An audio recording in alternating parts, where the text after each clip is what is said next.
Saat itu, di bawah pemerintahan Kaisar Karel V, provinsi-provinsi Belanda digabungkan dan dihubungkan dengan Spanyol dan negeri-negeri Habsburg yang lain. Rakyat pun sangat tidak setuju karena ada ketakutan kalau kemerdekaannya akan hilang.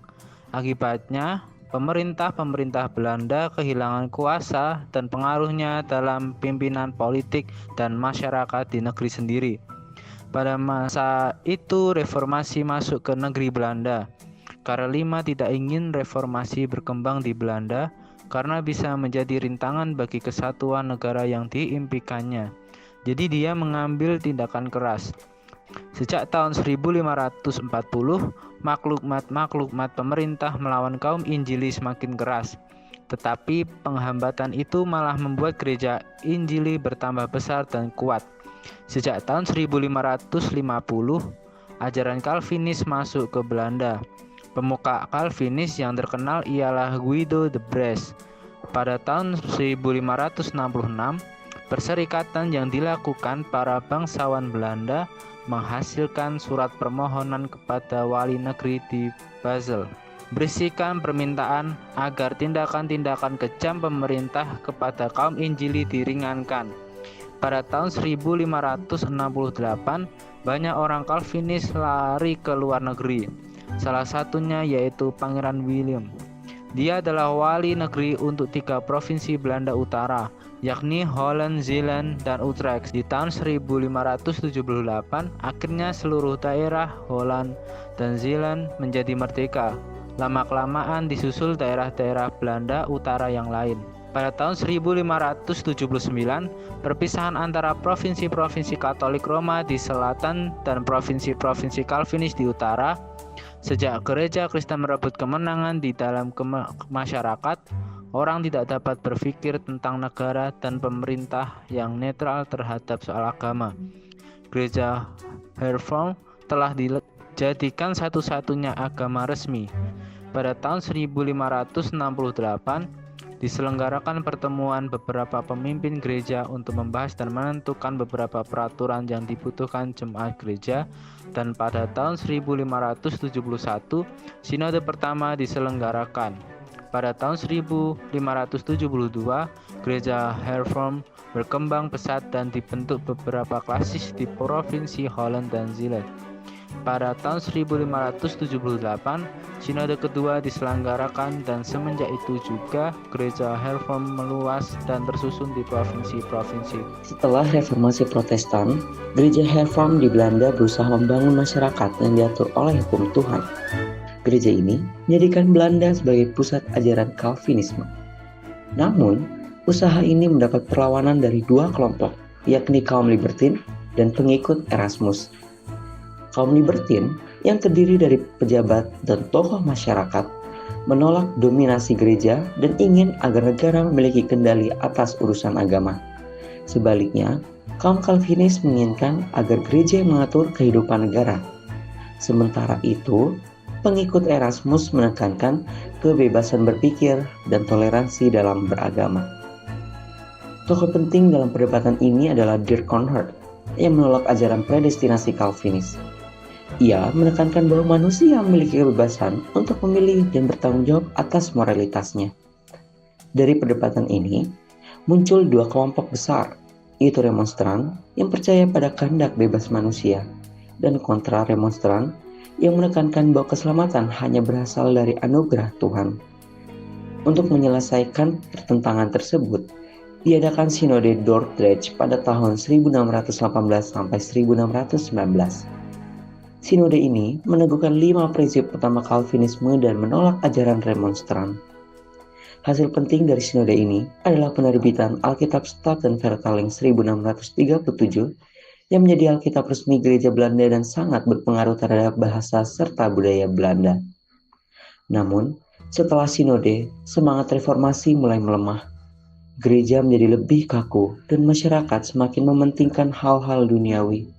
Sebagai tanggapan, muncul 3 gerakan pembaruan, rasionalis yang menekankan akal budi, biblikis yang menekankan pentingnya pemahaman Alkitab secara historis, dan pietis yang menekankan kesalehan pribadi dan kehidupan rohani yang sederhana.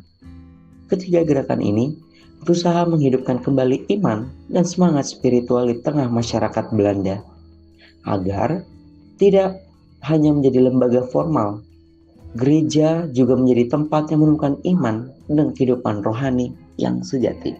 Pada abad ke-17, perkembangan gereja Protestan di Prancis dan Jerman mengalami banyak tantangan.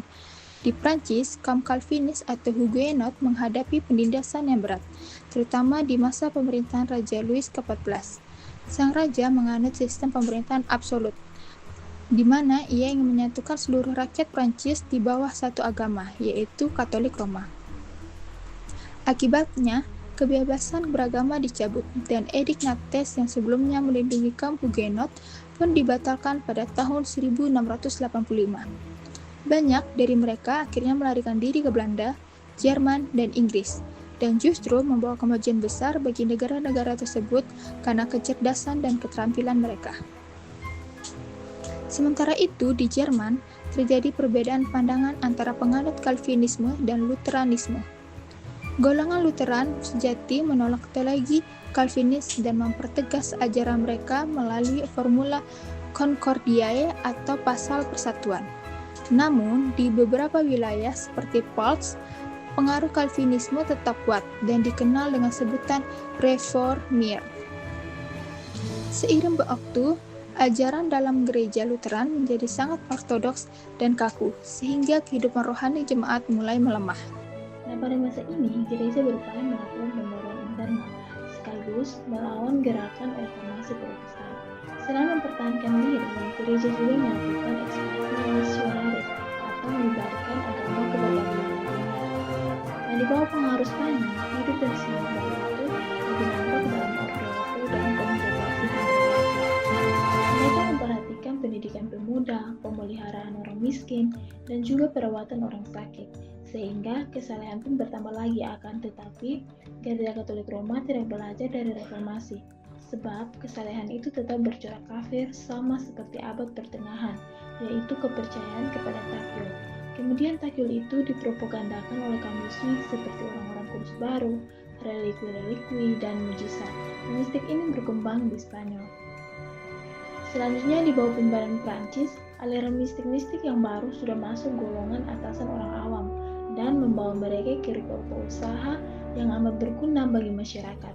Artinya, Prancis telah mengembangkan aliran mistik baru yang mengalami penyebaran luas ke berbagai lapisan masyarakat.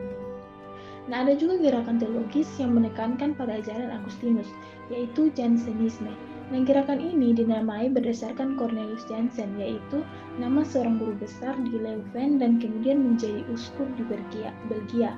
Masa ini ditandai dengan upaya pembaruan internal sekaligus perlawanan terhadap reformasi Protestan.